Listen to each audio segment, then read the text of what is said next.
Guys welcome back to my YouTube channel SKM study away of success में हूं आपका educator Shivam Mishra. आपका स्वागत करते हैं आपके अपनी यूट्यूब चैनल SKM स्टडी पे। और यहां पे लेके आए हैं बेहद ही इम्पॉर्टेंट, जी हाँ मोस्ट इम्पॉर्टेंट आपका क्वेश्चन है अध्याय 3 से, जो वनस्पति जगत है यानी कि प्लांट किंगडम। मैंने चैप्टर 1 पढ़ा ही था जिसपे आपका बहुत प्यारा से रिस्पॉन्स आया, लगभग 60,000 बच्चे प्लस क्रॉस किए थे। देखिए चैप्टर 2 वाला मैं दोबारा से मैं लेके आऊँगा क्योंकि उसमें वो उतना एफर्ट मैंने नहीं किया था, बस उसको मैं एक जो अपना नोट्स होता है शॉर्ट तरीके से उसको मैं पढ़ा दिया था, ठीक है ना। लेकिन उसके लिए मैं एक अलग वीडियो लेके आऊँगा, उस पर मत ध्यान दीजिएगा, उसको थोड़ा देख लीजिएगा आप ऐसे ही। ये आपका चैप्टर 3 में पूरा कोशिश करूँगा कि इस महीने आपका जो चैप्टर 22 तक है पूरा ख़त्म कर दूँ, फिर आप अपना नोट्स कंप्लीट कीजिए। पूरा हैंड रिटेन नोट्स आप फ्री में टेलीग्राम से डाउनलोड कर सकते हैं, टेलीग्राम का लिंक डिस्क्रिप्शन के अंदर है, या फिर आप नोट्स बाई कर सकते हैं skmstudyclass.com वेबसाइट से भी पढ़ सकते हैं। और कोई दिक्कत आ रही, कोई समस्या आ रही तो बिल्कुल आप कमेंट कर सकते हैं। आज का वीडियो लाइक टारगेट केवल 1000 वीडियो लाइक टारगेट रखते हैं, क्योंकि चैप्टर 1 पे जिस प्रकार से आप लोग का इतना प्यारा रिस्पांस रहा, एक महीने में ही लगभग 60,000 से प्लस ज़्यादा बच्चे उससे जुड़े और ढेर सारा अपना उस पर प्यार दिए, उसी प्रकार आप चैप्टर 3 पे भी देंगे मैं आशा करता हूँ। तो ये जो चैप्टर 3 है आपका वो क्या है, वनस्पति जगत यानी कि प्लांट किंगडम, ठीक है ना, यानी कि पादप जगत भी इसको बोलते हैं। तो चलिए देखते हैं आपका एक एक करके सारा चीज़। तो सबसे पहले देखते हैं आपका जो पादप जगत है ये कितने प्रकार से बांटा गया है। तो इसमें देखेंगे आप तो ये कुल मिला के 5 प्रकार से बांटा गया है। शैवाल यानी कि एल्गी बोले, ब्रायोफाइटा यानी कि बायोफाइटा भी इसको वही आप जो हिंदी में बोलेंगे वही इंग्लिश भी इसकी मीनिंग है। उसके बाद यहाँ पे टेरिडोफाइटा, उसके बाद यहाँ पे अनावृत बीजी, अनावृत बीजी यानी कि इसको हम लोग जिम्नोस्पर्म भी बोलते हैं। क्या बोलते हैं? जिम्नोस्पर्म भी बोलते हैं।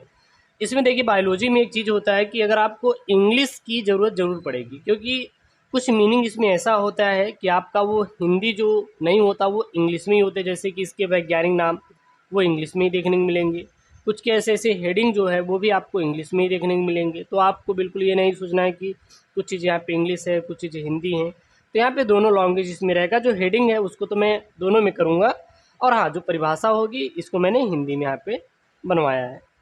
यहाँ पे अगला है आपका आवृत बीजी यानी कि एंजियोस्पर्म। तो ये है आपके पादप जगत 5 ठो है। अब इसको एक एक करके हम लोग पढ़ेंगे। तो सबसे पहले देखते हैं, चलिए हम लोग किंगडम प्लांट यानी कि पादप जगत, या फिर इसी को आप कह सकते हैं जगत पादप के भी नाम से जानते हैं हम लोग। तो इसके अंतर्गत पादप को 5 समूहों में रखा गया है। ऊपर मैंने बताया कौन कौन से, शैवाल, ब्रायोफाइटा, टेरिडोफाइटा, आवृत बीजी और अनावृत बीजी। तो इसको कितने भागों में बांटा गया? कुल 5 भागों में। कौन कौन से? शैवाल, ब्रायोफाइटा, टेरिडोफाइटा, आवृत बीजी और अनावृत बीजी। अब सबसे पहले हम लोग यहाँ पे जो जगत की बात करेंगे, शैवाल की बात करेंगे, हर एक को देखेंगे एक एक करके। तो चलिए सबसे पहला हेडिंग डाल लीजिए आप लोग, शैवाल यानी कि एल्गी। इसी को ही कहते हैं हम लोग थैलोफाइटा के नाम से भी हम लोग शैवाल को ही जानते हैं। तो यहाँ पे क्या लिखेंगे? शैवाल क्लोरोफिल युक्त स्वपोषी थैलोफाइट है। जो शैवाल होते हैं यह क्लोरोफिल युक्त होता है। क्लोरोफिल का मतलब इससे कहाँ निकालेंगे? तो क्लोरोफिल का मतलब ये है कि ये हरा होता है, क्योंकि हरा वही होता है जिसके अंदर क्या पाया जाएगा? क्लोरोफिल। तो एक सिंपल सा आप कह सकते हैं कि यह हरा है, इसलिए इसमें क्या पाया जाएगा? क्लोरोफिल, ठीक है। युक्त संवहन ऊतक रहित, और इसमें संवहन ऊतक रहित एक होता है रहित। रहित का मतलब होता है कि इसमें संवहन ऊतक रहित है, ठीक है ना। और स्वपोषित थैलोफाइट है जिनमें वास्तविक पत्तियां नहीं पाई जाती। इसमें आप देखेंगे तो इसमें किसी प्रकार की पत्तियां नहीं पाई जाती। शैवालों का अध्ययन एल्गोलॉजी अथवा फाइकोलॉजी कहलाता है। अगर आप जब शैवालों का अध्ययन करेंगे तो उसे हम लोग क्या कहते हैं? एल्गोलॉजी या फिर फाइकोलॉजी कहते हैं, यानी कि study of algae is known as phycology और एल्गोलॉजी। अगला यहाँ पे शैवालों के विशिष्ट लक्षण। शैवालों की विशिष्ट लक्षण की बात करें तो कौन कौन से इनमें शैवालों को विशिष्ट लक्षण है? तो सबसे पहला है शैवाल का शरीर थैलस सदृश होता है, अर्थात यह जड़, तना तथा पत्ती में विभेदित नहीं होती हैं।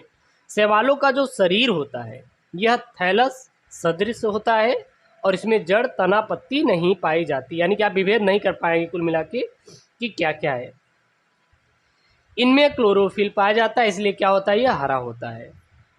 तीसरे पॉइंट में क्या लिखेंगे, शैवाल में लैंगिक जनन के बाद भ्रूण का निर्माण नहीं होता है। शैवाल में जब लैंगिक जनन हो जाता है तो उसके बाद भ्रूण का निर्माण नहीं होता है। चौथा पॉइंट में लिखेंगे, युग्मकोद्भिद यानी कि गैमेटो तथा बीजाणुभिद पीढ़ियाँ स्वतंत्र होती हैं, अर्थात एक दूसरे पर आधारित नहीं होती हैं, यह एक दूसरे पर आधारित नहीं होती हैं। पांचवा पॉइंट में लिखेंगे, जीवन चक्र में युग्मकोद्भिद अवस्था प्रमुख होता है। जो जीवन चक्र में अगर देखेंगे तो जो इसमें युग्मकोद्भिद अवस्था होता है, इसमें क्या होता है, मेजर होता है, प्रमुख होता है। छठवां पॉइंट लिखेंगे, अधिकांश शैवाल जलीय, अलवणीय जल तथा समुद्री जल दोनों में होते हैं। सातवें पॉइंट में लिखेंगे, शैवाल आत्मपोषी होते हैं। इनमें क्लोरोफिल की उपस्थिति के कारण प्रकाश संश्लेषण की क्रिया द्वारा स्वयं अपने भोजन निर्माण की सामर्थ्य होती है। आठवें पॉइंट में लिखेंगे, कुछ शैवाल परजीवी होते हैं, जैसे कि सिफेलुरोस जो कि चाय, कहवा तथा मैग्नोनिया की पत्तियों में लाल कीट रोग उत्पन्न करता है, तो ये परजीवी होते हैं। अब जानते हैं शैवालों का वास स्थान, यानी कि शैवाल कहाँ कहाँ पे होते हैं। तो शैवालों का वास स्थान विभिन्न जगहों पर होता है, जैसे ताजे जल में शैवाल पाए जाते हैं। जैसे ताजे जल में पाए जाने वाले शैवाल कौन कौन से हैं, डायटम्स है, स्पाइरोगाइरा है, और वोल्वोकस है, क्लोरेला है, और कारारिवुलेरिया है, इत्यादि जो होते हैं ये ताजे फल में पाए जाने वाले शैवाल है। दूसरा है समुद्री जल में पाए जाने वाले शैवाल कौन कौन से हैं, सारगासम है, लैमिनेरिया है, और ग्रेसिलेरिया है। इन्हें ही हम लोग सी विड्स भी कहा जाता है, इसलिए इसे हम लोग क्या कहते हैं, सी विड्स भी कहते हैं। और जेलिडियम है, इत्यादि होते हैं, यह समुद्री जल में पाए जाने वाले शैवाल हैं। कुछ जो शैवाल हैं वो गर्म झरनों में भी पाए जाते हैं, जो गर्म जल के झरने होते हैं उसमें भी, जैसे कि आपके आसिलेटोरिया, जहाँ पे तापमान कितना होता है 70 से 80 डिग्री सेल्सियस, वहाँ पर ये पाए जाते हैं। क्लियर है। चौथा यहाँ पे है प्रोटोडेर्मा एपिजोइक, शैवाल कछुओं की पीठ पर उगता है। ये प्रोटोडेर्मा एपिजोइक जो होता है यह कहाँ पे उगता है, तो ये याद रखना कहाँ पे उगता है, ये सीधा बताएंगे कि यहाँ पे अगला पॉइंट है, यहाँ पे क्या है आपका एपिजोइक। जो एपिजोइक होता है यह शैवाल घोंघों के ऊपर पाया जाता है। कहाँ पाया जाता है, घोंघों के ऊपर पाया जाता है। घोंघों के ऊपर कौन सा पाया जाता है, एपिजोइक शैवाल। अगला है यहाँ पे जो क्लोरेला, इसे ही कहते हैं हम लोग एंडोजोइक एल्गी, हाइड्रा के भीतर पाया जाता है। अगला है यहाँ पे आसिलेटोरिया तथा साइमन सिएला, मनुष्य तथा अन्य जंतुओं की आदि में पाए जाने वाले शैवाल होते हैं। तो यहाँ पे जो ये वाला पॉइंट है, क्या यहाँ पे ऑसिलेटोरिया कहाँ पाया जाता है, तो ये मनुष्य और अन्य जंतुओं के जो आंत होती हैं उसमें पाए जाने वाले क्या होते हैं, एल्गी होते हैं, शैवाल होते हैं। अगला यहाँ पे है हेमेटोकोकस निवेलिस के कारण एल्पाइन व आर्कटिक भाग पर जमी बर्फ लाल दिखाई देते हैं। और ये है क्या, ये एक प्रकार के शैवाल है, इसके कारण वहाँ पे जो बर्फ होता है क्या दिखाई देता है, लाल दिखाई देता है। इसे लाल रंग प्रदान करती है, इसी कारण इसे लाल सागर भी कहते हैं। अब बात करते हैं शैवालों की संरचना के बारे में, कि शैवाल की संरचना किस प्रकार से होती है। शैवालों की संरचना किस प्रकार से होती है उसको एक एक करके देखते हैं। कोई भी कहीं से दिक्कत आए तो बिल्कुल आप कमेंट बॉक्स में कमेंट कर दीजिएगा। कोई भी डाउट आ रहा है तो बिल्कुल पूछ सकते हैं, ठीक है। तो जो शैवालों संरचना होता है एक कोशिकीय होती है। एक कोशिकीय यानी कि दो प्रकार के होते हैं, चल और अचल। चल में देखें तो इन शैवालों में कसाभ के द्वारा गति होती है, जैसे कि क्लेमाइडोमोनास। और एक होता है अचल, इसमें कसाभ की अनुपस्थिति के कारण गति नहीं होती है, जैसे क्लोरेला और डायटम्स जो होते हैं एक कोशिकीय क्या है, शैवाल हैं। अगला यहाँ पे बहुकोशिकीय शैवाल, ये निम्नलिखित प्रकार के होते हैं, जैसे मंडली और सूत्रवत। तो मंडली में देखें तो इन शैवालों में अनेक कोशाएं समूह के रूप में व्यवस्थित होकर मंडल यानी कि कॉलोनी बनाती हैं, जैसे वोल्वोकस जो होता है ये मंडली युक्त शैवाल है। अगला है आपका सूत्रवत यानी कि ये सूत्र के आकार की होती हैं, जैसे कि क्लेडोफोरा और यूलोथ्रिक्स इत्यादि होते हैं, ये सूत्रवत शैवाल हैं।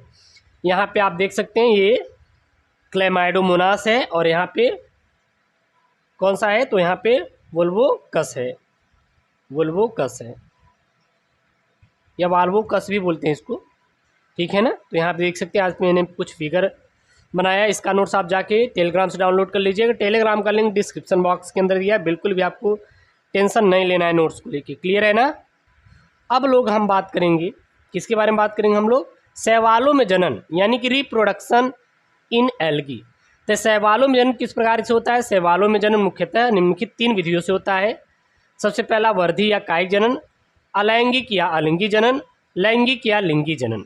तो सबसे पहले देखते हैं हम लोग वर्धी जनन। तो शैवालों में जनन की यह साधारण विधि है। इसमें पौधे छोटे छोटे टुकड़ों में विभक्त हो जाता है तथा प्रत्येक टुकड़ा बाद में एक नए पौधे को जन्म देता है। इस विधि को विखंडन यानी कि फ्रेगमेंटेशन भी कहते हैं। अगला है अलैंगिक बीजाणु जनन द्वारा बाई जुस्पोस्पोर। तो इस प्रकार का अलैंगिक जनन अनुकूल वातावरण में द्विकशाभिकीय या चतुर्शाभिकीय जैसे यूलोथ्रिक्स अथवा बहुपक्षाभिकीय जैसे आपका क्या यहाँ पे ये थोड़ा सा यहाँ पे हो गया है, ठीक ना। यहाँ पे है डोगोनियम, उडोगोनियम जो शैवाल होता है उसमें होता है, में चल बीजाणु द्वारा होता है। चल बीजाणुओं का निर्माण चल बीजाणु धान में होता है और मात्र कोशिका के फटने पर चल बीजाणु बाहर निकल कर नए पौधे को जन्म देता है, क्लियर है। अगला है अचल बीजाणुओं द्वारा जनन। अचल बीजाणु द्वारा प्रतिकूल परिस्थितियों में कोशिकाओं का जीव द्रव्य कोशिका भित्ति से अलग होकर चल बीजाणु का निर्माण करता है। इसमें कसाब नहीं होता है, इसकी भित्ति पतली होती है और अनुकूल परिस्थितियों में प्रत्येक अचल बीजाणु एक नए पौधे को जन्म देता है, जैसे कि क्लोरेला इसका क्या है आपका उदाहरण है। अब अगला है यहाँ पे अचल बीजाणु द्वारा जनन, ठीक है ना। तो प्रतिकूल परिस्थितियों में कोशिकाओं का जीव द्रव्य कोशिका भित्ति से अलग होकर अचल बीजाणु का निर्माण करता है। इसमें कसाब नहीं होता है, ठीक है ना। इनकी भित्ति पतली होती है। इनकी भित्ति कैसी होती है, तो इनकी पतली हमेशा हमेशा भित्ति होती है और अनुकूल परिस्थितियों में प्रत्येक अचल बीजाणु एक नए पौधे को जन्म देता है, जैसे उदाहरण में क्या लिखेंगे क्लोरेला। अगला यहाँ पे है एंडोस्पोर द्वारा। तो बहुत सी नीली हरी शैवालों में मात्र कोशिकाएं की पतली भित्ति वाले बीजाणु से भित्ति वाले बहुत से बीजाणु बन जाते हैं, जिन्हें एंडोस्पर्म यानी कि अंतः बीजाणु कहते हैं। ये अनुकूल परिस्थितियों में नए पौधे को जन्म देते हैं। अगला है इसमें लैंगिक जनन द्वारा। तो लैंगिक जनन शैवालों में विशेष प्रकार के युग्मकों के संयोजन द्वारा होता है और युग्मकों का निर्माण युग्मक धानी में होता है और युग्मकों के व्यवहार रचना एवं प्रकृति के आधार पर लिंगी जनन यानी कि लैंगिक जनन को निम्नलिखित भागों में बांटा गया है। किस किस भागों में बांटा गया है, समयुग्मक, विषम युग्मक, अंड युग्मक। तो सबसे पहले हम लोग समयुग्मक देखेंगे। तो कुछ शैवालों में युग्मक बाह्य आकृति एवं परिमाण में समान होते हैं, ऐसे युग्मकों के समयुग्मक कहते हैं। ऐसे युग्मकों को क्या कहा जाता है, समयुग्मक कहा जाता है। और युग्मक कशाभिकीय हो सकते हैं, जैसे कि क्लेमाइडोमोनास तथा यूलोथ्रिक्स अथवा अकशाभिकीय जैसे स्पाइरोगायरा में। इसमें क्या होता है, इसमें समयुग्मक जनन पाया जाता है। अगला यहाँ पे विषम युग्मक की, यानी कुछ शैवालों में युग्मक बाह्य आकृति में समान होते हैं किंतु कार्य व्यवहार एवं परिमाण में भिन्न होते हैं। इनमें एक युग्मक बड़ा होता है जिसे दीर्घ युग्मक कहते हैं और वह निष्क्रिय होता है। दूसरा युग्मक छोटा तथा सक्रिय होता है जिसे लघु युग्मक कहते हैं और दोनों युग्मकों में कशाभिकाएं होती हैं। दोनों युग्मकों के संयोजन से जो युग्मक बनता है वह बाद में अर्धसूत्री विभाजन करके नए पौधे को क्या करता है, जन्म देता है, जैसे कि क्लेमाइडोमोनास। ये क्या है, ये विषम युग्मकी का क्या है, एक उदाहरण है। अगला है आपका अंड युग्मकी। अंड युग्मकी होता क्या है, तो इसमें नर युग्मक छोटा तथा द्विकशाभिकीय होता है जबकि मादा युग्मक बड़ा, निष्क्रिय तथा अकशाभिकीय होता है। नर तथा मादा युग्मक संयोजन के बाद युग्मनज का निर्माण करते हैं, जैसे क्लेमाइडोमोनास, कारा तथा उडोगोनिया में। अंडयुग्मकी होता है। बाद में युग्मनज अर्धसूत्री विभाजन द्वारा नए पौधे को क्या करता है, जन्म देता है। क्लियर है, ये काफ़ी इंपॉर्टेंट वाले हैं, इनको आप नोट कर लीजिए। अब है शैवालों का आर्थिक महत्व। जी हाँ, शैवालों के क्या क्या आर्थिक महत्व है। तो सबसे पहला शैवालों का आर्थिक महत्व है खाद्य कृमि। तो शैवालों में कार्बोहाइड्रेट्स, अकार्बनिक पदार्थों तथा विटामिन प्रचुर मात्रा में पाए जाते हैं। विटामिन ए, सी, डी में और ई इनमें मुख्य रूप से पाए जाते हैं। लेमिनेरिया नामक शैवालों में आयोडीन उत्पन्न होता है। और आल्वा को प्रायः समुद्री सलाद भी कहते हैं। आल्वा को प्रायः क्या कहा जाता है, समुद्री सलाद के नाम से जाना जाता है। क्लियर है। अगला यहाँ पे चौथा पॉइंट है, क्लोरेला में प्रोटीन एवं विटामिन की प्रचुर मात्रा पाई जाती है। एक अन्य शैवाल स्पाइरुलिना में प्रोटीन्स की मात्रा सर्वाधिक होती है। सारगासम तथा माइक्रोसिस्टम आदि पालतू पशुओं के भोजन के रूप में काम आते हैं। अगला यहाँ पे दूसरा है, शैवाल व्यवसाय में तो एल्जिल नामक पदार्थ समुद्री शैवालों जैसे एलेरिया और लेमिनेरिया से प्राप्त किया जाता है तथा यह टाइपराइटर के रोलर तथा अज्वलनशील फीलनों के निर्माण में महत्वपूर्ण सहयोग देता है। जापान में सारगासम में कृत्रिम ऊन का निर्माण किया जाता है। जापान में सारगासम से क्या निर्माण किया जाता है, तो सारगासम से कृत्रिम ऊन जो होता है इसका निर्माण किया जाता है। अगार अगार एक आता है, इसी को कहते हैं हम लोग अगार अगार। क्या, चलिए देख लेते हैं। तो जेलिडियम तथा ग्रेसिलेरिया जात की लाल शैवालों से प्राप्त अगार अगार नामक पदार्थ प्रयोगशाला में पौधों के संवर्धन संबंधित प्रयोग करने में प्रयुक्त किया जाता है। शैवाल कृषि क्षेत्र में भी प्रयोग किए जाते हैं। तो शैवाल जैसे नोस्टोक, एनाबीना आदि मृदा में नाइट्रोजन स्थिरीकरण करते हैं, जिसमें भूमि की उर्वरता बढ़ जाती है। जो उर्वरक क्षमता होती है क्या होती है, बढ़ जाती है। किसके द्वारा, नोस्टोक और एनाबीना, ये ऐसे शैवाल होते हैं जिनका उपयोग करने से जो कृषि क्षेत्र की पैदावार होती है क्या होती है, बढ़ जाती है। तो आप कह सकते हैं कि खाद्य पदार्थों के रूप में इनका उपयोग किया जाता है। किसका उपयोग किया जाता है मेरे लाडलो, शैवालों का कृषि में क्षेत्र में भी उपयोग करते हैं। कोई दिक्कत कहीं से भी आए बिल्कुल कमेंट कर दीजिएगा। अगला चौथा पॉइंट है, शैवाल जैव अनुसंधान कार्यों में तो प्रकाश संश्लेषण की क्रियाओं का आधुनिक ज्ञान क्लोरेला नामक शैवाल पर किए गए प्रयोगों तथा अनुसंधानों पर आधारित है। अब कुछ यहाँ पे हम लोग पॉइंट देखेंगे शैवालों का हानिकारक प्रभाव, यानी शैवालों का कौन कौन से हानिकारक प्रभाव है जिनके द्वारा हमें हानि होती है। तो उपयुक्त लाभदायक कार्यों के अतिरिक्त कुछ शैवाल ऐसे होते हैं, जैसे कौन कौन से उसके नाम हैं एक एक करके देखेंगे, कहीं से आप छूटेगा नहीं, बिल्कुल टेंशन ना लीजिए। जैसे माइक्रोसिस्टस और ऑसिलेटोरिया और एनाबीना आदि जलाशय में जल उफान पैदा करके गंध उत्पन्न करते हैं। इसमें जल सड़ जाता है जिससे मछलियां मर जाती हैं तथा जल पशुओं आदि के पीने योग्य पानी नहीं रहता, यानी कि उस पानी का उपयोग हम पीने योग्य नहीं कर पाएंगे। कोई दिक्कत हो रही है, कोई भी कहीं से दिक्कत आए तो बिल्कुल आप कमेंट बॉक्स में कमेंट कीजिए। SKM स्टडी हमेशा आपके साथ है, सारी चीज़ों को अच्छे से बताएगा। कहीं आपको कोई डाउट हो तो बिल्कुल आप कमेंट कर दीजिएगा। क्लियर है ना इतना। चलिए अगला यहाँ पे वर्ग यानी क्लास 1 क्लोरोफाइसी। अब है शैवालों का वर्गीकरण देखेंगे, एक एक करके शैवाल पढ़ेंगे, यानी शैवालों कितने वर्गों में बांटा गया। तो क्लास 1 क्लोरोफाइसी, सबसे पहला है हरा शैवाल या फिर हरी शैवाल। तो ये प्रायः हरे रंग की शैवाल है जो प्रायः ताजे जल में पाए जाते हैं। इनकी पादप संरचना एक कोशिकीय एवं बहुकोशिकीय होती है। क्लोरोप्लास्ट में पर्णहरिण ए तथा बी और कैरोटीनोइड्स पाए जाते हैं। चौथा पॉइंट में लिखेंगे कोशिका भित्ति सेलुलोज की बनी होती है जिसके बाहर पेक्टोज की एक परत होती है। भोजन स्टार्च के रूप में संग्रहित होता है, इसको लिख लेंगे इसमें। और इनमें अलैंगिक जनन चल बीजाणु द्वारा होता है और इनमें सभी पच्छाब बराबर होते हैं। अगला है यहाँ पे 7वां पॉइंट, इनमें लिंगी जनन समयुग्मकी, विषमयुग्मकी और अंडयुग्मकी प्रकार का होता है। इसमें लिंगी जनन किस प्रकार का होता है? समयुग्मकी होता है, विषमयुग्मकी होता है और अंडयुग्मकी प्रकार का होता है। उदाहरण के लिए जैसे आप देखेंगे यूलेथ्रिक्स, स्पाइरोगाइरा और वाल्वोकस और क्लेमाइडोमोनास एवं आल्वा इत्यादि में होता है। वर्ग सेकंड क्या है? जेंतोफाइसी। ये शैवाल पीले रंग के होते हैं। इनके क्रोमैटोफोर्स में जेंतोफिल मुख्य वर्णक है।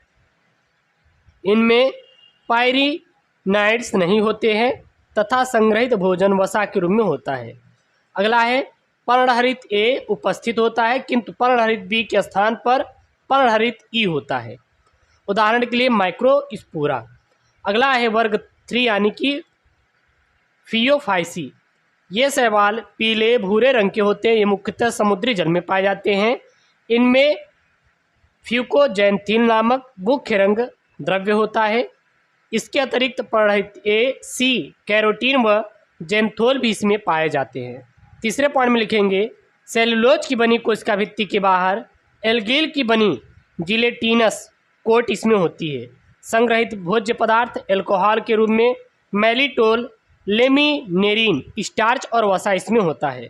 लैंगियन आइस, एन आइसो एवं उगैमस प्रकार का होता है। उदाहरण के लिए जैसे फ्यूकस, सारगामस और एक्टोकॉपर्स और लिमेनिरिया इत्यादि।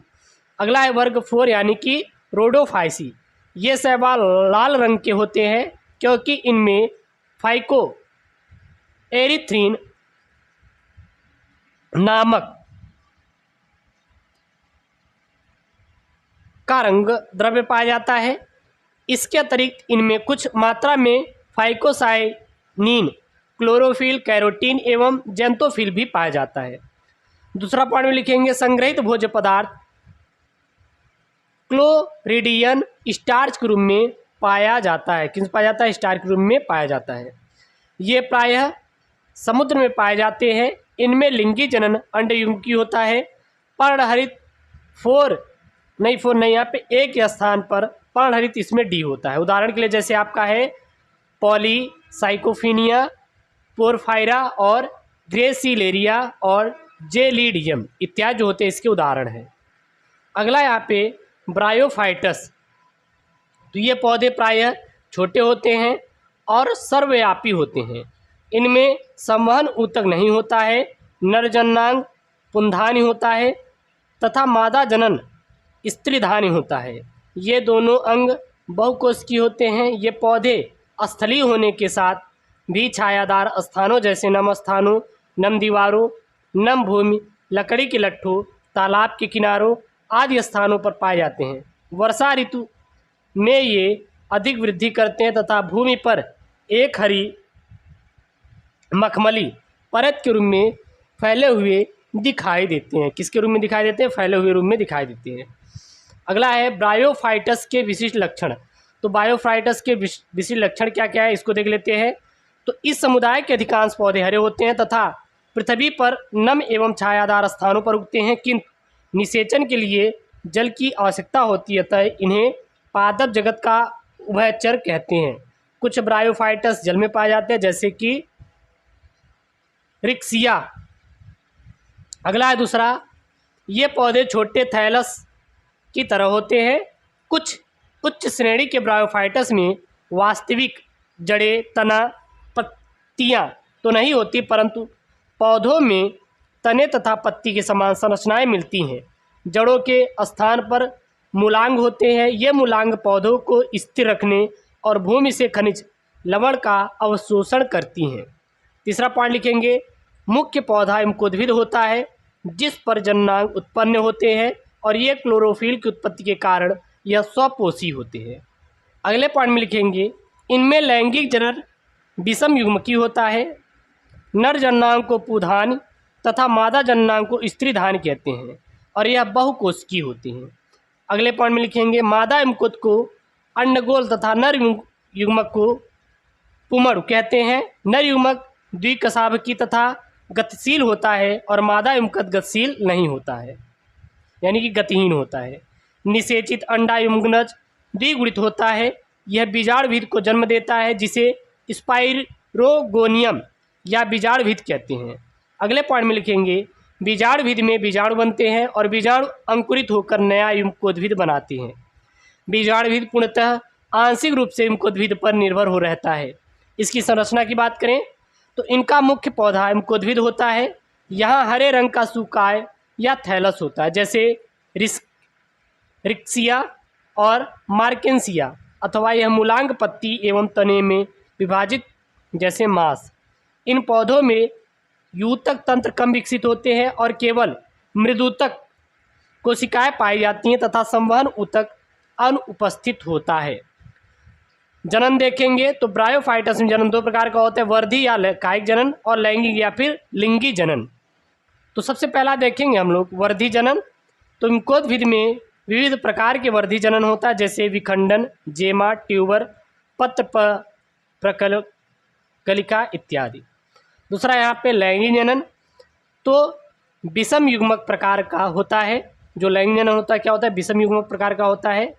मुख्य अगुणित थैलसाभ, चपटा या परलिन पादप चूंकि युग्मकों का निर्माण करता है अतः युग्मकोद्भिद कहलाता है। जननांग प्रायः बहुकोशिकीय होते हैं। इनके चारों ओर बंध कोशिकाएं का आवरण पाया जाता है। नर व मादा युग्मकों का निर्माण पृथक लैंगिक अंगों से होता है, जैसे रिक्सिया, मांस इत्यादि में। अगला है पीढ़ी एकांतरण। तो लैंगिक जनन के दौरान युग्मकोद्भिद पौधों पर नर एवं मादा युग्मकों के संयुग्मन से द्विगुणित युग्मनज का निर्माण होता है। युग्मनज सूत्री विभाजन द्वारा एक बहुकोशिकीय भ्रूण का निर्माण करता है। भ्रूण विकसित होकर द्विगुणित बीजाणुविद बनाता है और बीजाणुविद के समपूरिका में अर्धसूत्री विभाजन द्वारा अगुणित बीजाणु का निर्माण होता है। प्रत्येक बीजाणु अंकुरित होकर पुनः एक नए युग्मकोद्भिद पौधे का निर्माण करता है। उपर्युक्त के अनुसार यदि किसी पौधे के जीवन चक्र में युग्मकोद्भिद एवं बीजाणुविद पीढ़ियाँ क्रमशः एक के बाद एक आती हैं तो इसे हम लोग क्या कहते हैं, पीढ़ी एकांतरण कहते हैं। इसे ही हम लोग पीढ़ी एकांतरण का भी नाम दिए हैं। तो यहाँ पे कुछ मैंने फिगर बनाया, अगर आप बनाना चाहते हो तो बिल्कुल आप बना सकते हैं। ये फिगर पीढ़ी एकांतरण का क्या ये फिगर है। ब्रायोफाइटा के आर्थिक महत्व क्या क्या है, तो कुछ मॉस जो तालाब में उगती हैं और मृत्यु होने पर जल के नीचे एकत्र हो जाती हैं और मृदा का निर्माण में क्या होती हैं, सहायक होती हैं। ब्रायोफाइटस घने रूप में उगने के कारण मिट्टी के बांधते हैं और इस प्रकार वर्षा के जल द्वारा भूमि के कटाव को भी ये हमारे ब्रायोफाइटस रोकती हैं। कुछ ब्रायोफाइटस शाकाहारियों स्तनियों द्वारा खाने के काम में भी आते हैं। अगले पॉइंट में लिखेंगे स्फैगनम में जल अवशोषण की अत्यधिक क्षमता होती है, अतः इसका उपयोग जीवित पौधों को लपेटकर एक स्थान से दूसरे स्थान पर भेजने, उद्यान विज्ञान में शाखाओं एवं रोपड़ों को बांधने के लिए, कृषि भूमि के स्फैगनम को उगाकर मृदा की नमी बनाए रखने के लिए तथा घावों में ड्रेसिंग हेतु किया जाता है।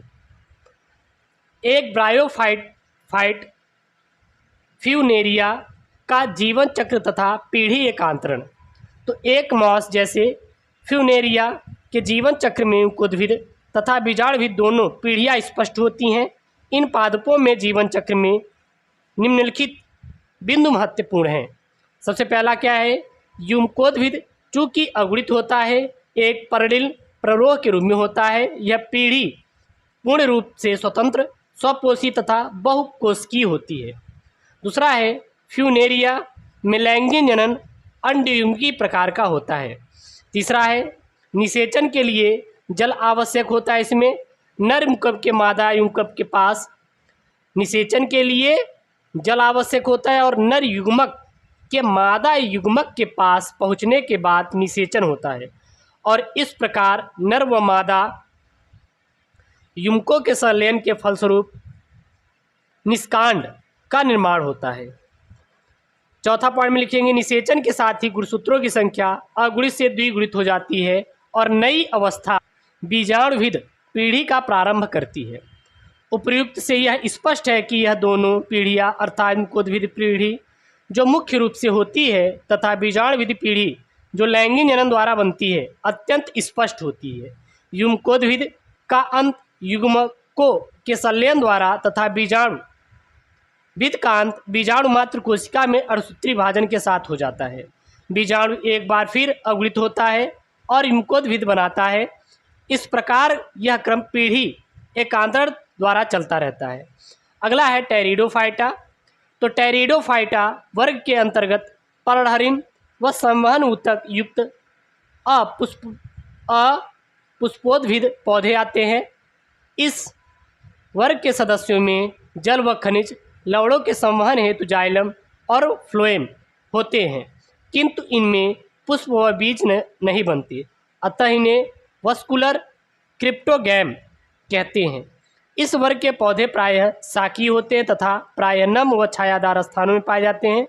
कुछ जातियाँ जलीय भी होती है, जैसे मार्सिलिया, साल्विनिया और एजोला आदि में, और इन्हें जलीय फर्न के नाम से भी जाना जाता है। नेक्स्ट हम लोग देखेंगे टेरिडोफाइटस के विशिष्ट लक्षण कि टेरिडोफाइटस के विशिष्ट लक्षण क्या क्या है। तो मुख्य पौधा यानी कि ये जो टेरिडोफाइटस होते हैं, इस मुख्य पौधा बीजाणुविद होता है, जो प्रायः जड़, तना, पत्ती तथा स्तंभ में क्या होता है, विभेदित रहता है। विभेदित रहता है। क्लियर है। कहीं से भी आपको कोई भी प्रॉब्लम क्रिएट हो रही तो बिल्कुल आप कमेंट बॉक्स में कमेंट कर दीजिएगा, कोई दिक्कत नहीं होगी। एसकेएम स्टडी हमेशा साथ है, था रहेगा। ऊतक तंत्र विकसित होता है। संवहन मंडल में संवहन ऊतक जाइलम एवं फ्लोएम में भिन्नित होता है। ये पुष्पहीन तथा बीज का निर्माण नहीं होता। इसमें पुष्प यानी कि पुष्पहीन होते हैं तथा इसमें बीज का निर्माण भी नहीं होता है। बीजाणुधानी या कुछ विशेष प्रकार की पत्तियों जैसे बीजाणु पर्ण कहते हैं पर उत्पन्न होती हैं। बीजाणु अंकुरित होकर प्रायः हरे रंग का प्रोथैलस यानी कि युग्मकोद्भिद बनाते हैं। अगला यहाँ पे पॉइंट में लिखेंगे, युग्मकोद्भिद पर नर जन्नांग पुंधानियाँ तथा मादा जन्नांग स्त्री धानियाँ उत्पन्न होती हैं। पुंधानी में नर युग्मक पुम्मड़ तथा स्त्री धानी में अंडचोल यानी कि अंड होता है। अगला है टेरिडोफाइट्स का आर्थिक महत्व। तो टेरिडोफाइट्स का आर्थिक महत्व क्या क्या है, जैव उर्वरक के रूप में, जैसे कि एजोला के अंदर एनाबीना नामक नीला हरा शैवाल वास करता है। यह शैवाल स्वतंत्र नाइट्रोजन का स्थिरीकरण करता है। इस कारण एलोजेला यानी कि एजोला को धान आदि के खेतों में उर्वरक में प्रयोग किया जाता है। दूसरा है सजावट के लिए। फर्न की विभिन्न जातियाँ घरों व बगीचों में सुंदरता के लिए लगाई जाती हैं, जैसे कि लाइकोपोडियम तथा सेलिजिनेला आदि में। तीसरा है खाद्य पदार्थ के रूप में। तो आइसोटस के व जानवरों यानी कि आइसोइटस के और घनकंद मनुष्यों व पालतू व जानवरों द्वारा खाए जाते हैं। ये मनोरंजन के रूप में कौन कौन से होते हैं, तो सेलाजिनेला की कुछ मरुद्भिद जातियाँ को पुनः जीवनी पौधे कहा जाता है। ये कौतूहल वंश बाजार में बेचा जाता है। पुनः जल में डालकर दिए जाने पर पौधे तेजी से पूर्ण तथा खुलकर हरे हो जाते हैं, यानी कि इनका सजावट में भी किया जाता है। कुछ जीवाणुनाशक के रूप में होते हैं, जैसे कि लाइकोपोडियम की अनेक जातियां नाइट्रोजन युक्त रसायन बनाती है। यह विष का कार्य करती है, अतः कुछ देशों में इन्हें जीवनाशक के रूप में भी प्रयोग किए जाते हैं। अगला है एक टेरिडोफाइटा का यानी कि फर्न टेरिस या ट्राइटेरिस जीवन चक्र। तो इन पौधों के जीवन चक्र सामान्यतः रूप से समान प्रकार के होते हैं। यहाँ वर्णन मुख्य रूप से ट्राइटोप्लेटेरिस नामक पौधे के संदर्भ में है। तो सबसे पहला है बीजाणुविद। यह फर्न का मुख्य पौधा होता है। इसके 3 भाग प्रमुख होते हैं। प्रकंद जो भूमि में तिरछा उगता है और इसका केवल अगला शीर्ष भाग ही भूमि से बाहर निकलता है। दूसरा है प्रकंद में अनेक पत्तियां तथा अपस्थानिक जड़ें निकली होती हैं और फर्न के पौधे में पत्तियां विशेष रूप से बड़ी होती हैं। दूसरा है बीजाणु पर्ण। तो कुछ सामान्य पत्तियां ही बीजाणुपर्ण का कार्य करती हैं। अगला है सोरस तथा उनकी बीजाणुधानियां। तो प्रत्येक सोरस में कई बीजाणुधानियां होती हैं। प्रत्येक बीजाणुधान की भित्ति एक कोशिका मोटी होती है तथा इसमें 12 से 16 बीजाणु मात्र कोशिकाएं होती हैं और बीजाणु के द्वारा अलैंगिक जनन होता है। अगला है बीजाणुधानी का स्फुटन तथा बीजाणुओं का प्रकीर्णन।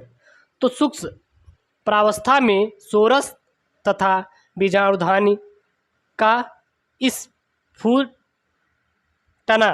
एक विशेष प्रकार से होता है। इसे बीजाणु दूर तक छिकट जाते हैं या छिटक जाते हैं तथा वायु में तैरते हुए भूमि पर पहुंचकर अंकुरित हो जाते हैं। यानी कि इसमें जो बीज होते हैं वो छिटक जाते हैं और दूर तक फैल जाते हैं और फिर वो अंकुरित हो जाते हैं। अगला है आपका युग्मकोद्भिद। तो प्रत्येक बीजाणु अनुकूल अवस्थाओं में अंकुरित होकर एक नई पीढ़ी को जन्म देता है। यह एक पूर्ण स्वतंत्र जीवी पौधों की तरह की संरचना बनाती है। अगला है प्रोथैलस। तो यह एक हरे रंग की चपटी पतली हृदयाकार संरचना होती है और भूमि पर लेटी हुई दशा में बढ़ती है। प्रोथैलस के पश्च संकरे सिरे के निचले भाग में मूलाभास निकले हैं। यह स्वपोषी होता है। 7वां है जन्नांग। फर्न का प्रोथैलस एक उभयलिंगाश्रयी संरचना है। नर जन्नांग पुद्धान तथा मादा जन्नांग स्त्रीधानी होती है। 8वां है पुद्धानी तथा नर युग्मक। तो यह एक गोल एक कोश की मोटी भित्ति वाली संरचना होती है। इसके अंदर 20 से 50 तक नर युग्मक का निर्माण होता है और पुमड़ु एक स्प्रिंग के समान बहुपक्षाभिक तथा सचल होते हैं। अगला 9वां पॉइंट है यहाँ पे स्त्रीधानी तथा मादा युग्मक। तो एक परिपक्व स्त्रीधानी फ्लास्क के समान तिरछी गर्दन वाली संरचना होती है। ये गर्दन है। स्त्रीधानी में अंडाणु होता है। अंडाणु ही अचल मादा युग्मक होते हैं। चल और अचल मादा युग्मक होते हैं। ठीक ना। अगला है यहाँ पे निषेचन। तो निषेचन की क्रिया के लिए जल आवश्यक है।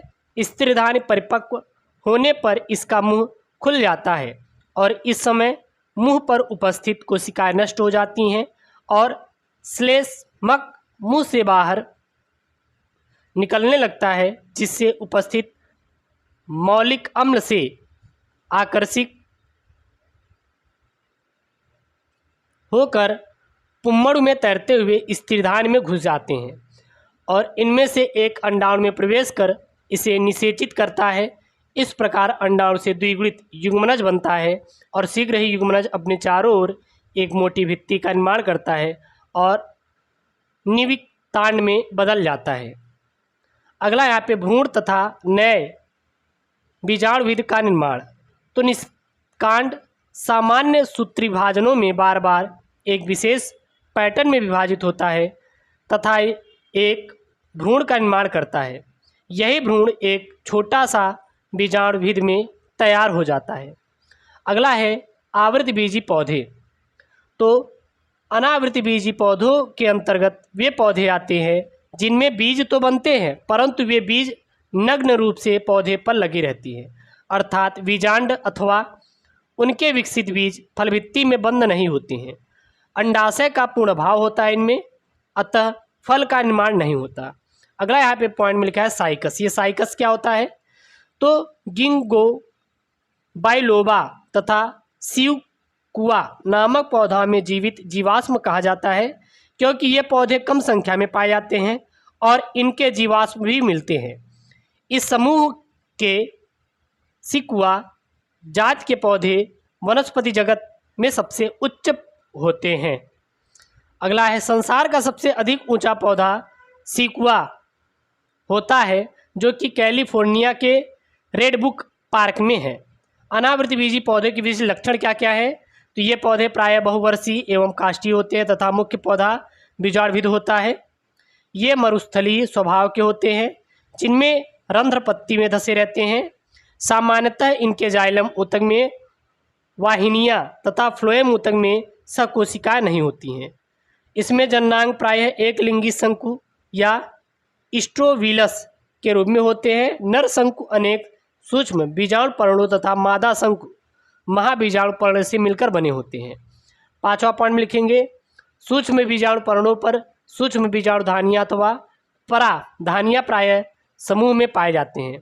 प्रत्येक बीजांड के बीजांडकाय में स्थित महाबीजाणु मात्र कोशिकाएं के अर्धसूत्री विभाजन से 4 महाबीजाणु बनते हैं, जिनमें से 3 नष्ट हो जाते हैं और एक क्रियाशील महाबीजाणु के रूप में बचता है। परागण वायु द्वारा होता है और इसमें द्विनिषेचन नहीं होता है। अगला यहाँ पे आप लिख सकते हैं, साइकस में पीढ़ी एकांतरण, यानी कि साइकस में पीढ़ी एकांतरण किस प्रकार से होता है। तो साइकस के पौधे के जीवन चक्र तथा जीवन इतिहास का अध्ययन करने से हम इस निष्कर्ष पर पहुंचते हैं कि यह बीजाणुविद है, जो अपने जीवन चक्र को पूरा करने हेतु युग्मकोद्भिद पीढ़ी को जन्म देता है। बीजाणुविद पीढ़ी एक लिंगी होता है, जिसमें मादा पौधे पर लगे महाबीजाणु पर्ण पर बीजांड लगे होते हैं, जिनमें महाबीजाणु उत्पन्न होते हैं तथा नए पौधे पर उत्पन्न नर शंकु पर बहुत से सूक्ष्म बीजाणु पर्ण लगे रहते हैं, जो सूक्ष्म बीजाणुधानियों को जन्म देती हैं। सूक्ष्म बीजाणुधानियाँ असंख्य सूक्ष्म बीजाणुधानियाँ जो होते हैं असंख्य अथवा परागकणों का निर्माण करते हैं। इस प्रकार महाबीजाणु तथा सूक्ष्म बीजाणु क्रमशः मादा तथा नर पौधे पर उत्पन्न होते हैं। महाबीजाणु तथा सूक्ष्म बीजाणु युग्मकोद्भिद पीढ़ी की प्रथम कोशिकाएं होती हैं। परागण तथा निषेचन के पश्चात दोनों रचनाओं के संयोजन के फलस्वरूप निस्तांड बन जाता है, जो बीजाणुविद पीढ़ी की प्रथम कोशिका है। अर्थात इस प्रकार फिर बीजाणुविद पीढ़ी प्रारंभ होता है। इस प्रकार बीजाणुविद पीढ़ी और युग्मकोद्भिद पीढ़ी एक दूसरे के बाद क्रमशः आती रहती हैं और यह चक्र चलता रहता है और इसी को पीढ़ी एकांतरण कहते हैं। अनावृत बीजी पौधों का आर्थिक महत्व। पहला है सजावट के लिए। साइकस, पाइनस और गिंगो आदि पौधे मकानों एवं उद्यानों में सजावट के लिए लगाए जाते हैं। इनका उपयोग भोज्य पदार्थों में भी किया जाता है, जैसे खाद्य के रूप में। अगला है कागज बनाने के रूप में, ये लिख सकते हैं आराम से। औषधि के रूप में इन मेडिसिन। बस इतना याद कर लीजिए कि इफ्रेडा पौधे से इफ्रेडिन नामक औषधि प्राप्त होती है, जो जुकाम खांसी रोगों से निदान प्रयुक्त होती है। तो ये इंपॉर्टेंट है, इसको याद कर लेंगे, इंपॉर्टेंट है, ठीक ना। और इसको याद कर लीजिए, टेक्सेसस ब्रेवोफोलिया से टेक्सॉल नामक औषधि प्राप्त की जाती है। जो पॉइंट वाली चीज़ें वो याद कर लीजिए, बाकी इतना ज़्यादा इंपॉर्टेंट नहीं है, ना डीप में पूछा जाएगा। अगला है आपका आवृत बीजी पौधे। तो पुष्पी पौधों तथा आवृत बीजी में परागण तथा बीजांड विशिष्ट रचना के रूप में विकसित होते हैं, जिसे पुष्प कहते हैं। आवृत बीजी पुष्पी पादप हैं, जिनमें बीज फलों के अंदर होते हैं और यह पौधों में सबसे बड़ा वर्ग है। सबसे छोटा आवृत बीजी पौधा वुल्फिया तथा सबसे ऊंचा वृक्ष यूकेलिप्टस है। इनमें हमें भोजन, चाराम, ईंधन, औषधियाँ तथा अन्य दूसरे आर्थिक महत्व के उत्पाद प्राप्त होते हैं। ये 2 वर्गों द्विबीजपत्री तथा एक बीजपत्री में विभक्त होते हैं। द्विबीजपत्री पौधों के बीजों में बीजपत्र होते हैं, जबकि एक बीजी पौधों के एक बीजों में एक बीजपत्र ही होता है। अगला यहाँ पे आवृत बीजी पौधों के विशिष्ट लक्षण। तो सबसे पहला है, मुख्य पौधा बीजाणुविद होता है, जो जड़, तना व पत्ती में विभेदित होता है। ऊतक तंत्र पूर्ण विकसित होता है। इनमें पुष्प एवं फल बनते हैं। जनन के लिए इन पौधों में पुष्प उत्पन्न होता है। पुष्प के जनन अंग में नर जनन अंग पुंकेसर तथा मादा जनन अंग अंडप होते हैं। पुंकेसर में पुंतत्व व परागकोश होता है तथा अंडप में अंडाशय, वर्तिका तथा वर्तिकाग्र होता है। 6वां पॉइंट में है, परागकोश में अर्धसूत्री विभाजन के द्वारा परागकणों का निर्माण होता है। परागकण अपरिपक्व नर्म कोद्भिद होता है। इनका आगे का विकास अंडप में होता है। बीजांड में मुख्य ऊतक द्विगुणित होता है और इनमें अर्धसूत्री विभाजन या फिर सूत्री विभाजन के बाद मादा एमुकोद्भिद विकसित होता है। अधिकांश आवृतबीजी पौधों में मादा एमुकोद्भिद 7 कोशिकाएं तथा 8 केंद्रकीय होती है। इसमें 3 प्रतिमुख कोशिकाएं, 2 ध्रुवीय केंद्रक, 1 अंड कोशिका तथा 2 सहायक कोशिकाएं होती हैं। परागकण विभिन्न माध्यमों जैसे जल, वायु अथवा कीटों द्वारा मादा के वर्तिकाग्र की सतह पर पहुंच जाते हैं। इन पौधों के जीवन चक्र में द्विनिषेचन का होना एक विशेषता है और इस क्रिया में एक नर युग्मक अंडक कोशिका से संयुक्त होकर युग्मनज बनाता है तथा दूसरा नर युग्मक द्विध्रुवीय केंद्रकों द्वितीयक केंद्रक से संयुक्त होकर प्राथमिक भ्रूणपोष केंद्रक बनाता है। आवृत बीजी पौधों का वर्गीकरण तो ओसवाल्ड टिप्टो द्वारा प्रतिपादित पादप जगत का वर्गीकरण पद्धति के अनुसार वर्ग आवृत बीजी को 2 उपवर्गों फर्स्ट यानी कि डाइकोटिलिडीनी तथा 2 मोनोकोटिलिडीनी में विभाजित किया जाता है। अनेक वैज्ञानिक ने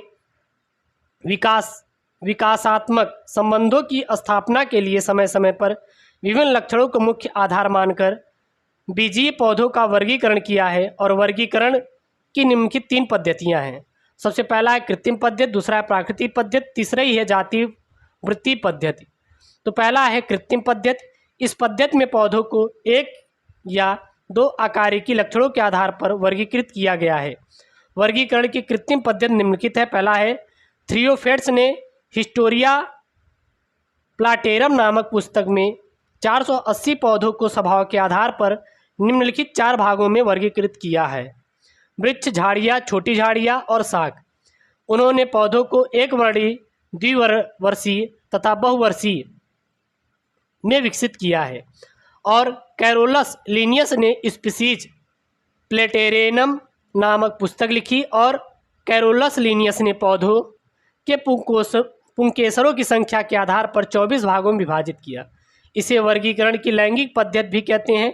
लिनियस को आधुनिक पादप वर्गीकी का जनक कहते हैं।